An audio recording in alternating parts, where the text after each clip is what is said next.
மீனா, உன்னை நான் ரொம்ப நம்பினேன். ஆனா நீ இப்படி செய்வேன்னு நான் கொஞ்சம் கூட எதிர்பார்க்கல. சரி, என்கிட்ட சொல்ல வேண்டாம், எங்க அப்பா கிட்டயாவது சொல்லியிருக்கலாம்ல. அவர் உன்னை எவ்வளவு நம்பினாரு. உன்னை மருமகளா இல்ல மகளாத்தான் பார்த்தாரு. இப்படி எல்லாத்தையும் முட்டாளாக்கிட்டேன்னு மனம் நொந்து பேசுறாரு முத்து. ரோஹிணி எடுத்து சிந்தாமணி வீட்டுக்கு போறாங்க. ரோஹிணிக்கு சாப்பாடு கொடுத்து சாப்பிட சொல்ல ரோஹிணி மறுக்க, இங்க பாரு ரோஹிணி, காலையில இருந்து அலைஞ்சு ஒன்னும் சாப்பிட்டு இருக்க மாட்ட. இப்போ சாப்பிடு, இது உன்னோட வீடு மாதிரி நினைச்சுக்கோ. நீ விருப்பப்படுற வரையிலும் இங்க தங்கலாம். அப்படின்னு நீ பெரிய தப்பு பண்ணிட்ட. ஒரு சின்ன பொய் சொல்லி மனோஜை கல்யாணம் பண்ணிக்கிட்ட. நான் உன் கூட இருக்கேன், தைரியமா இரு, எல்லாத்தையும் பாத்துக்கலான்னு சிந்தாமணி சொல்றாங்க. ரோஹிணிக்கு கொஞ்சம் நம்பிக்கை வருது.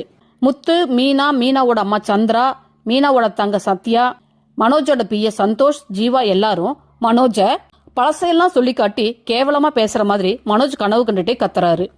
இப்ப யோசிச்சு பார்த்தா சிந்தாமணி விடுவாங்களா இந்த சந்தர்ப்பத்தை?